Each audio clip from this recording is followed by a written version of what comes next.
रुपेश झवेरी. दीपक भाई, आम्ही विदर्भामध्ये राहतो आणि आमच्या विदर्भामध्ये शेतकऱ्यांची खूप दुर्दशा होत आहे.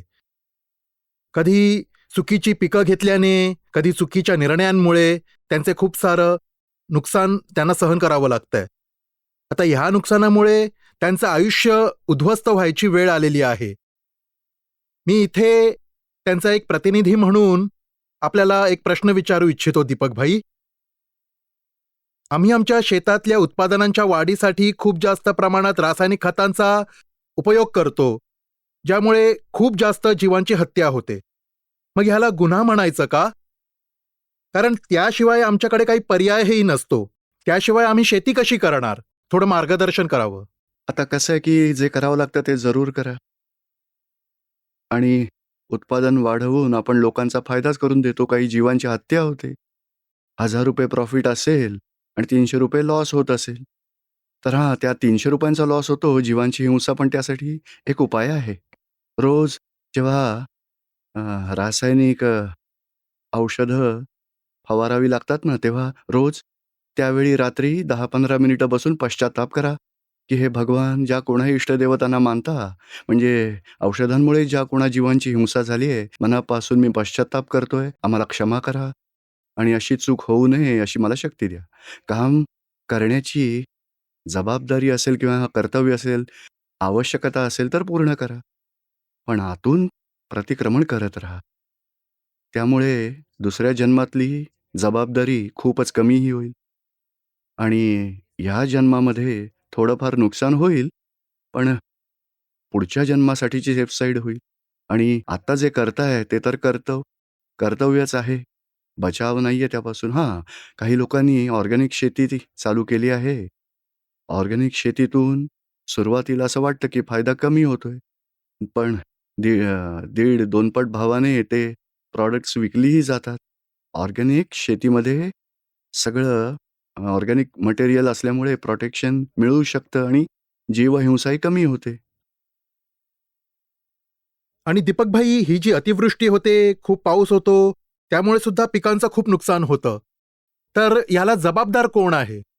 ते बघा भगवान आता असतात का? नाही, का नाही, नाही. शेतकरी आहेत? नाही, त्याचं काय आहे, की आपल्याच कर्मांचा हिशोब भोगावा लागतो.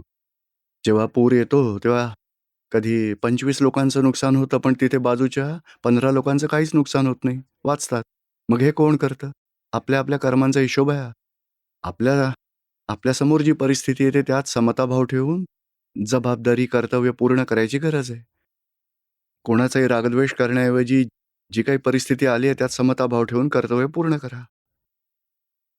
आणखी एक प्रश्न आहे. हं. शेतकरी कित्येक पिढ्यांपासून मेहनत करतोय. एक दाणा बीज पेरतो, त्या बदल्यात 200 दाणे पिकं काढतो. तर ही अशी अवस्था का? जेव्हा तो स्वतःचा माल विकायला जातो, त्याला योग्य भाव मिळत नाही. शेतकऱ्यांना लोक सन्मानाने वागवत नाहीत. असं का दीपक भाई? नाही, नाही. भारत कृषीप्रधान देश आहेच आणि आता हळू-हळू या अ, मीडियामुळे तर सगळ्यांना माहिती पडलंय, की कोणत्या एरियामध्ये काय भाव चाललाय. इन्फ्रास्ट्रक्चर वाढतंय, की बघा कम्युनिकेशनची लिंक पण वाढली आहे. शेतकरीसुद्धा आता चांगल्या प्रकारे लहान-मोठे गट करून भाव योग्य लावून विक्री करतायत आणि चांगला पैसा शेतकऱ्यांनाही मिळेल अशी व्यवस्थाही करतायत.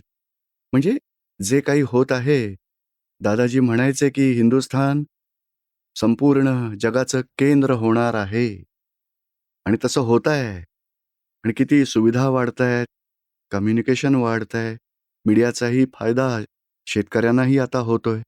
आणखी जास्त होईल. हं. धन्यवाद. जय जय सच्चिदानंद. सच्चिदानंद. जय सच्चिदानंद पूज्यश्री. अ, मित्रांबरोबर व्यवहार कसा करावा? काय नाव आहे तुमचं? प्राजक्ता सवळी. म्हणजे स्पेशली बॉयफ्रेंड आहे की मेल गर्लफ्रेंड आहे? फ्रेंड्स. कोणीच नाहीये, पण आपण ज्ञान घेतो तेव्हा आपल्याला काही नाही वाटत. पण जे पुढे असतील त्यात मेल फ्रेंड असेल तर तो म्हणजे अ, अ, तोच मुलगा म्हणजे मेल असेल, फिमेल असेल. मुलींबरोबरच तुम्ही मैत्री वाढवा. मुलगा मित्र असेल तर स समभावाने, समताभावाने म्हणजे व्यवहार नॉर्मल ठेवायचा ठेव, असं नका. बाकी हां, आपले फ्रेंड्स आहेत त्यांच्याकडून अपेक्षा न करता मग व्यवहार करा. हां. ते अपेक्षा ठेवतील, आपण शक्य तेवढ्याच पूर्ण करूया आणि आपण आपल्याकडून कोणत्या अपेक्षा नाही ठेवायच्या. समजा अपेक्षा नाही झाल्या, समोरच्याकडूनही त्या पूर्ण नाही झाल्या, तरी आपली मैत्री तोडायची नाहीये. आणि रागावणं, अपसेट होणं, डिस्टर्ब व्हायचं नाहीये. ती जागृती ठेवायची. हां. आणि पूज्यश्री, मी माझ्या पप्पांना किती सांगते, की स्मोकिंग नका करू, नका करू, पण त्यांचा त्यावर कंट्रोलच नाहीये. दुसरा मार्ग आहे. आचरण बंद करण्यासाठी आता तुम्हाला सांगितलं पप्पांना ओरडणं बंद करा, बंद करा. तर तुम्ही बंद करा. नाही. आता तुम्ही बंद करा ना स्वतः आधी. पण ते नाही, आपले विचार, वाणी, वर्तन आपल्या कंट्रोलमध्ये नाहीत. कंट्रोल कुठे आहे?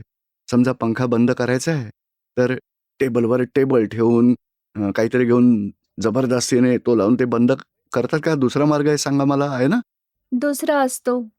रेग्युलेटर फिरवायला हवा. तसंच इथला पंखा बंद करणं, आचरण बंद करणं माणसाच्या हातात नाहीये. अभिप्राय बदलणं हातात आहे. पप्पांना समजावा, "पप्पा हे आवडत नाही हां मला. मलाही नाही आवडत." पप्पा म्हणतील, "म्हणून रोज 10 मिनिटं शक्ती मागा बघा. हे भगवान माझं व्यसन, कुसंग सुटवायची कृपा करा. हां. व्यसन सुटावं कृपा करा." प्रार्थना करायला शिकवायची. त्यामुळे हळू आचरण हळू बदलेल. एका दिवसात नाही बदल होणार, पण 2-4 महिने, 6-12 महिन्यात सुटेल. रोज आतून माफी मागत राहायचं, अभिप्राय बदला. दादाजी 4 स्टेप्स सांगायचे. समजा की कोणी सिगारेट ओढत असेल, पहिली स्टेप, सिगारेट ओढणं वाईट आहे, हा प्रथम अभिप्राय. निश्चय ठाम करा, बघा. दुसरी स्टेप, कशाप्रकारे सिगारेटमुळे नुकसान होतं, ओढली नाही तर किती फायदे आहेत, त्याचं ॲनालिसिस करा. दुसरी स्टेप, जेवढ्या वेळा ती ओढली गेली सिगारेट, तेवढ्या वेळा माफी मागत राहा, की "हे भगवान, हे चुकीचं आहे, मी माफी मागतोय, ही सुटावी अशी कृपा करावी." आणि चौथी स्टेप, कोणी कितीही रागावलं, कोणी कितीही वाईट ठरवलं, प्रोटेक्शन करू नका. नाही, माझा वीक पॉइंट आहे, ती सुटायलाच हवी. You are correct. माझी सोडायची इच्छा आहे, बस प्रोटेक्शन ते करायचं नाही असं. बस प्रोटेक्शन करू नका. मग हळू सुटेल सिगारेट. जय हं? जय सच्चिदानंद. सच्चिदानंद. सुरेश पाटील. त्यात काय लिहिलंय? मी विसरलो. ऐकायची हां. जे तीर्थंकर भगवान असतात, त्यांचं कान खूप लांब असतात. हं. तसेच तुमचेही आहेत. आणि जी ऐकण्याची शक्ती आहे, आमची खूपच कमी आहे. आम्ही जास्त बोलतो आणि ऐकतो तर आम्ही खूपच कमी. तर मला ऐकण्याची शक्ती जास्त मिळो अशी आपली कृपा व्हावी. ऐकण्याची, बोलण्याची दोन्हींच्या पुढे जाऊन समजण्याची शक्ती मागा. समजण्याची शक्ती खरी द्यावी. गोष्ट मी समजून घ्यायला हवं. समजलं. भलेही वेळ लागेल, पण मला ते समजायला हवं. बरं. आणि अविनाशी तत्व मला समजायला हवं. हां. जगाच्या वास्तवाचं सत्य मला समजून घ्यायचंय. बस समजून घ्यायचंय आणि समजून हां. घेणारा हळू मोक्षमार्गावर प्रगती करेल. दुसरं असं आहे, माझा आजवरचा अनुभव असा आहे, हं. की जिथे कुठे माझा परिचय जास्त वाढायला लागतो, तिथे अतिपरिचयात अवज्ञा असं होतं. जसं आता त्रिमंत्रात जे मंत्र आहेत, जैनांचे मंत्र, ते लहानपणापासून मला माहिती होते, पण मध्ये ते बाजूला पडले. म्हणून आता मला अशी भीती वाटायला लागली आहे, की आपल्याशी परिचय जास्त वाढतोय. आम्ही पालीत आणायला पण येणार आहोत, तर आपल्याशी अतिपरिचयात अवज्ञा न व्हावी, तशी आपण कृपा करावी. नाही, सांसारिक बाबतीत घडतं. रिलेटिव्हमध्ये अतिपरिचयात अवज्ञा होते.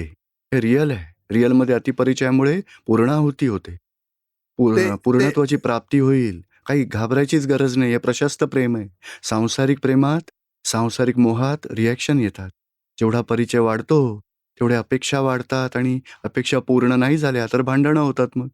पण इथे मोक्षाची अपेक्षा आहे, आत्म्याच्या अनुभवाची अपेक्षा आहे आणि हा सत्संगाचा परिचय वाढल्यामुळे तो परिचय अतिपरिचय होणारच नाही. उलट हा परिचय वाढल्यामुळे आत्म्याच्या अनुभूतीचे अंश जास्त वाढतील. म्हणजे मोक्षासाठी अतिपरिचय सत्संगाचा, ज्ञानींचा खूपच आवश्यक आहे. त्यामुळेच जेवढं परिचयाचे व्हाल ना, जेवढी जास्त ओळख ज्ञानाची, तेवढं स्वयं आत्मरूप व्हाल तुम्ही. म्हणजे ज्ञानी जास्तीत जास्त आपल्या परिचयात राहा. सानिध्यात राहण्याची, परिचयात राहा. परिचयात राहण्याची आमच्यावर हो. कृपा करावी. जय जय सच्चिदानंद. सच्चिदानंद. नंदकुमार खोडे. जय सच्चिदानंद पूज्यश्री. हं. बोला. मोक्षाच्याही पुढे काही आहे का? मोक्ष म्हणजे 2 स्टेजचा मोक्ष आहे. फर्स्ट स्टेजचा मोक्ष इथल्या कर्मांमधून मुक्ती आहे. म्हणजे कर्मबंधन न होणं. अज्ञानापासून मुक्ती, कर्मबंधन न होणं तो फर्स्ट स्टेजचा मोक्ष. आणि कर्माची हळूहळू फळं समताभावतेने पूर्ण करा.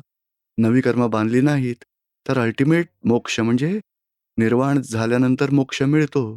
त्या मोक्षानंतर काहीही नाही. तो अल्टिमेट असतो. त्यानंतर आत्मा अनंत काळापर्यंत स्वतःच्या स्वाभाविक सुखात, अनंत अनंत समाधी सुखात राहील आणि साऱ्या ब्रह्मांडाला बघतो, जाणतो, स्वतःच्याच आनंदात राहतो. प्रेमधाम काय आहे आणि आद्यधाम काय आहे? प्रेम काय आहे की जोवर रागद्वेष आहे, तोवर आसक्ती आहे. संसारी प्रेम हे आसक्तीचंच म्हटलं जातं आणि ज्ञानींचं प्रेम वितरागयुक्त आहे आणि म्हणजे शुद्ध प्रेम, परमात्मा प्रेम म्हटलं जातं. आणि परमात्मा प्रेम असेल ना, तर ते कधीही वाढत नाही. त्यांना हार, फुलं वाहिली, खूपदा पूजा केली तरीही ते वाढतच नाही. शिवी दिली तरी प्रेम कमी नाही होणार. पण सांसारिक प्रेम तर वाढतं आणि कमी होतं, वाढतं पुन्हा. त्याला आसक्तीयुक्त प्रेम म्हणतात.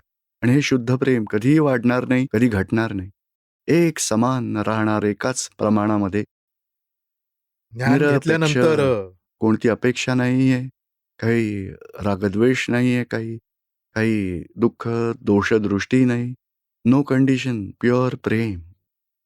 ज्ञान घेतल्यानंतर हे प्रेम प्राप्त होतं का? ते सुरुवातीला असतं प्रेम म्हणजे आधी द्वेष समाप्त होतात. दोष दिसणं, निगेटिव्ह दिसणं, दुःख देणं, दुःखी होणं अशी निगेटिव्हिटी समाप्त होते. आणि नंतर प्रेमही कमी होईल. जेवढ्या पर्सेंटेजमध्ये राग कमी होईल, तेवढ्याच पर्सेंटेजमध्ये प्रेम प्रकट होईल. म्हणजे प्रेम, शुद्ध प्रेम प्रकट होण्याचाच हा मार्ग आहे. हं. हं? जय सच्चिदानंद. जय सच्चिदानंद. उषा पराडकर. जय सच्चिदानंद दीपक भाई. बोला. इथे येताना मला खूप पाऊस सुरू झाला होता आणि मला जरा आज तरी आले मी इथे. आता मला खूप छान वाटतंय, की इथले जे वेव्हज आहेत, त्यामुळे मी एकटी आली आहे नागपूरहून आणि माझे मोठे भाऊ पण जोडलेले आहेत. तर माझी जी लहानपणापासूनची भूमिका आहे, की चांगले काम करायचे, कोणालाही मदत करायची आणि समोरची व्यक्ती जर आपल्याला एखादे श्रेय देत असेल, की नाही उषा तू चांगलं काम केलंस, तर माझी इच्छा अजून खूप वाढते. वाटतं लोकांना खूप अजून मदत करायला हवी, कुटुंबासाठी काही करायला हवं. पण आता मला असा अनुभव आलाय, की जी पुरुष मंडळी असतात, ती म्हणतात, की तुम्ही बायका क्रेडिट घेता, महिला आहे. ही पुरुषांची धारणा मला चुकीची वाटते. तरी पण मी कर्म करत राहा, फळाची अपेक्षा नका करू, यावर विश्वास ठेवते. तर अशी पुरुष मंडळींची धारणा का आहे? हेच मला विचारायचे आहे. काय धारणा आहे?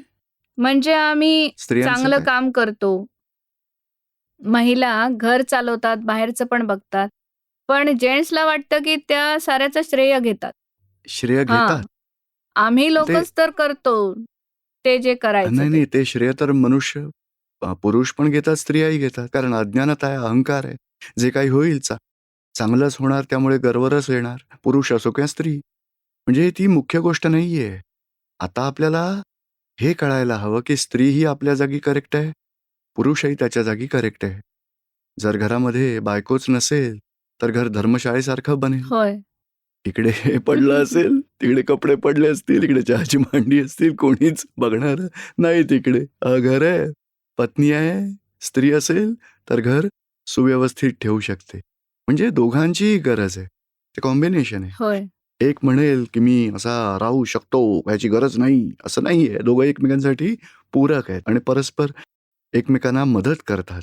दोघांचीही गरज आहे. पती आणि पत्नी. मोक्षाला जायचं आहे तर मोहासाठी साथीदार बनण्याऐवजी मोक्षाचे पती-पत्नी बना आणि हळूहळू संसारातली कर्म पूर्ण करून मोक्ष मार्गावर प्रगती करा. होय. Thank you. जय सच्चिदानंद. जय सच्चिदानंद. मी चंद्रकिशोर, भोपाळहून. बोला. माझा प्रश्न आहे, मला जीवनात सुखशांतीचा अनुभव का येत नाही?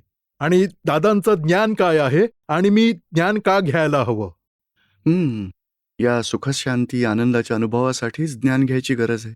समजा घरात अंधार असेल, तर सुख वाढेल की कमी होईल? आणि उजेड पूर्ण प्रकाश असेल तर फरक पडेल की नाही? हो.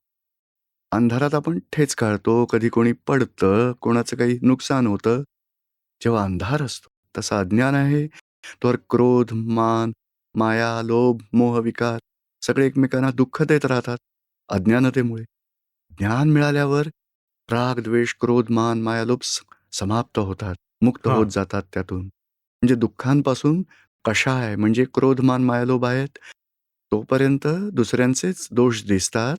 जोपर्यंत दुसऱ्यांचे दोष दिसतात, निगेटिव्हिटी दिसते, दुःख दिलं जातं, तोपर्यंत आपल्यालाही दुःखच मिळणार, सुख मिळणं बंद होतं.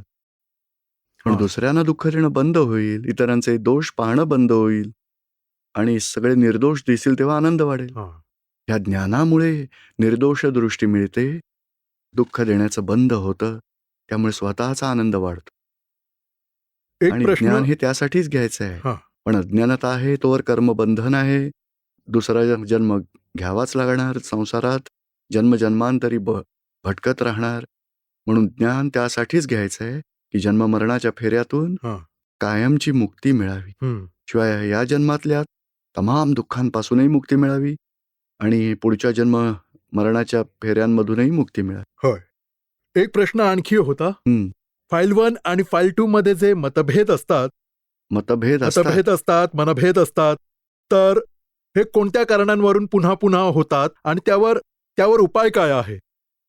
आपल्याला शांतता हवी असेल तर आपणच ॲडजस्टमेंट करणं सुरू करायला हवी. तुमचं मत तेच माझंही मत. आपल्या मताचा आग्रहच धरू नका. बायकोचं जे मत ते ॲडजस्ट व्हा. मग तुम्हाला शांती, त्यानं डबल शांती. नाही उपाय लक्षात आला तुमच्या? हो, हो. पण फाईल नाही, त्या म्हणतील, "केवढा प्रकाश पडलाय?" आपण म्हणतो, "आता संध्याकाळ झाली, अंधार तर झालाय." खूपच उजेड आहे." अशा वेळी तुम्ही म्हणा, "यू आर करेक्ट." शांती. कारण थोडा उजेड बाहेर आहे, काय फरक पडणार तुम्हाला? अंधार आहे का उजेड आहे? त्यांचं मन दुखावलं, की "तू चूक करतीयेस." तर त्यामुळे भांडणं वाढतात. आपण म्हणायचं, "यू आर करेक्ट." त्या म्हणतील, "आज खिचडी बनवली आहे, खिचडी कढी." तुम्ही म्हणा, "ठीक आहे." तुम्ही नाही म्हणायचं, "पिझ्झा बनव, लाडू बनव." त्यामुळे भांडण वाढेल. तुम्ही ॲडजस्ट होत राहा. दादाजींची मास्टर की आहे, ॲडजस्ट एव्हरीवेअर. त्यामुळे तुम्हाला सुख मिळेल. हां. Simple equation. त्यांच्यात चुका काढू नका. एकमेकांच्या गोष्टींमध्ये आपल्या मताचा आग्रह धरू नका. एकमेकांना दुःख देणं बंद करा. जय सच्चिदानंद. जय सच्चिदानंद. अरुण गोळे. जय सच्चिदानंद पूज्यश्री. पूज्यश्री, फाईल 1 ची शंका दूर होण्यासाठी मी हा प्रश्न विचारतोय. हं. आधी तर माझे भावाची मुलं वगैरे त्यांच्याशी खूप अटॅचमेंट होती. पण आता ज्ञानात जशी वाढ होत चालली आहे, त्या हिशोबानुसार त्यांच्याबरोबर जी अटॅचमेंट आधी होती, तेवढी आता नाहीये. तर ह्याचं उत्तर काय असावं? नॉर्मॅलिटी राहील. आधी एक्सेस होतं ते कमी होईल. नॉर्मल राहील. नॉर्मल म्हणजे काय? कधी ते आले, "वा बाळा कसा आहेस? तब्येत चांगली आहे ना? अभ्यास चांगला चाललाय ना? हां, मम्मी-पप्पांना आनंदात ठेवा." अगदी सगळं असं बोलू शकता. त्यात हरकत नाही. नाही, तसं नाहीये, म्हणजे भांडण वगैरे काही नाहीये काही. प्रेम तर हां. तसंच्या तसं आहे. पण बस फाईल मग. 1ला कधी-कधी टेन्शन येते याचं, की ह्यामुळे नवे कर्म तर नाही ना नाही. बांधले जाणार? कर्म नाही बांधलं जात. हे ड्रॅमॅटिक आहे.